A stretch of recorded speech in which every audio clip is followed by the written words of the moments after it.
What happened at Twitchcon yesterday should have never happened and is completely unacceptable. For those who don't know what happened, a popular female streamer named Emiru was having a meet and greet at Twitchcon when a man who wasn't in her line ran up on her, hugged her aggressively, grabbed her face and tried kissing her.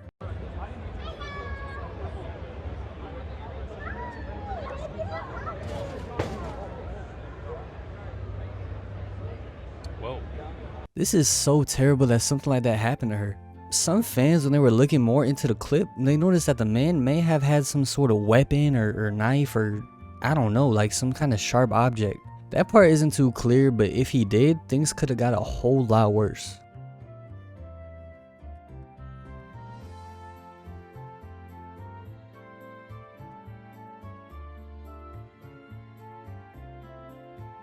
That's scary how slow the security was, and the fact that he was the only one there is not good.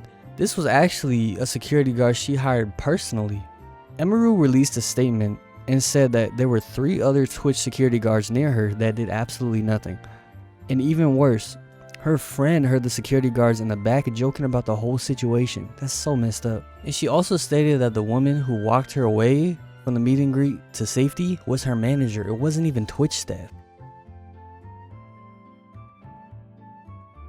So that means that the Twitch staff at that time did nothing at all to help. They were not helpful.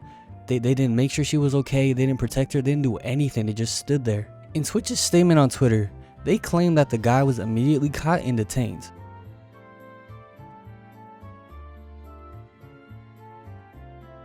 But in reality, that same man walked out on his own accord like nothing just happened. He was seen walking out of Twitchcon on the back of a string.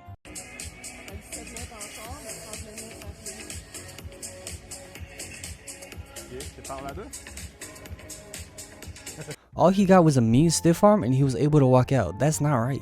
The fact that he was able to walk out shows how much concern he was to the Twitch security. It's honestly disgusting that he was able to walk free. Emiru also stated in her tweet that Twitch lied about the man being caught immediately and states that she heard they caught him hours after he attacked her. She also said that she feels like the only reason he was caught was because her manager was pressing the issue. The day after she went on stream and she talked about some thoughts she had, what really happened. And one of those things that she said was she felt like Twitch would have not made a statement if the clip did not go viral. I don't think that Twitch would have put out an official statement if that clip wasn't posted and going viral.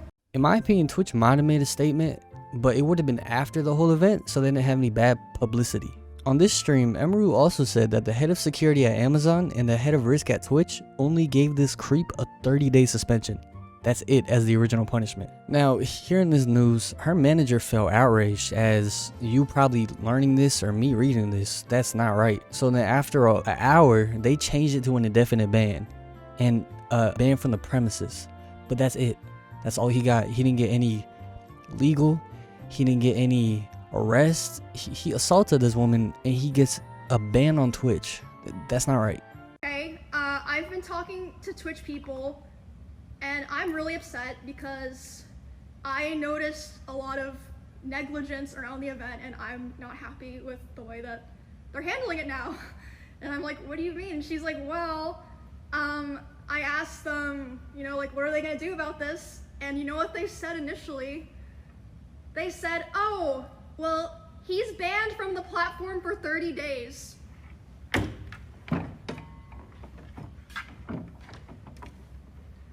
What? And then she's obviously like, hello? Like, that needs to be indefinite. What the fuck are you talking about? Also, that's like nothing to do with anything. No one gives a fuck if he's banned on Twitch or not. Like, we're talking about the convention here. So they changed it to indefinite. Takes an hour for that to happen, by the way. These 2 people are the head of security for Amazon and the head of risk for Twitch. In my opinion, he got off way too light. Sadly for Emiru, this wasn't her first encounter with weirdos at TwitchCon. On Jason Louise's stream, she explained what happened to her 2 years ago at TwitchCon with a stalker. Maybe I should talk about this, whatever, who cares. I had a security guard 2 years ago where there was a guy following me around TwitchCon and he asked him to stop multiple times. My guard asked him and the guy wouldn't stop, so he grabbed the guy, but he didn't hurt him. He was just holding the guy until the con security came. And then for some reason they're like, yeah, because your security guard touched him, he's like perma-banned from the venue forever. But he didn't even hit him or anything. He just like held him while they waited for like the police to come. And, what the fuck? And it was like my favorite security guard. I can't have him at TwitchCon anymore.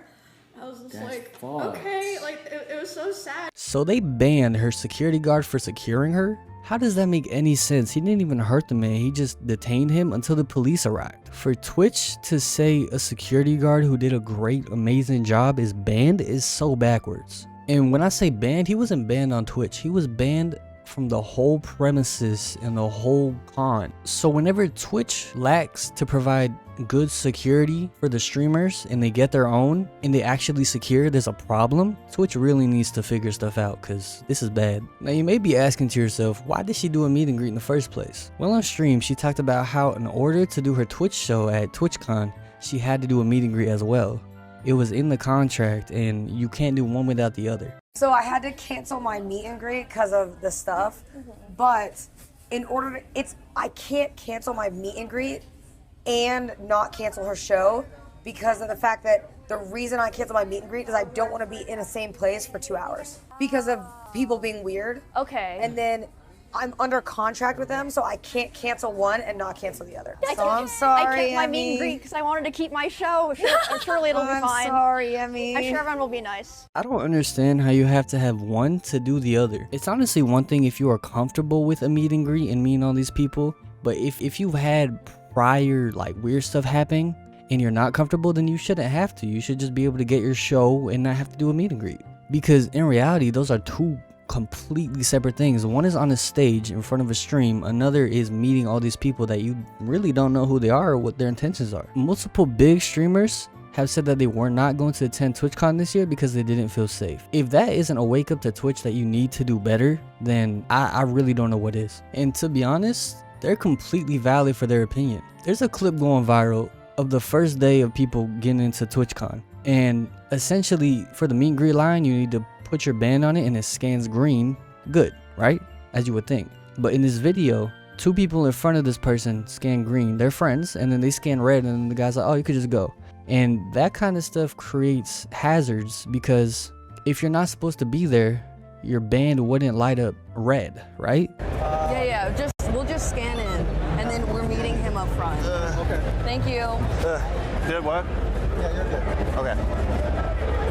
See, Danny's really good at just being ultra confident about everything, and We just walked past. yeah. Now, TwitchCon Day 2, they were not letting anything slide at all when it came to that, which, you know, they shouldn't have done that in the first place, really. But honestly, for a lot of streamers, in my opinion, too little too late. And to be honest, Twitch has failed for another year of securing these streamers. If they ever want these creators to come back, something really needs to change and they really need to step it up. Let me know if you feel like his punishment was way too easy or it was justified. If you got this far, I appreciate you. Have a great night and peace.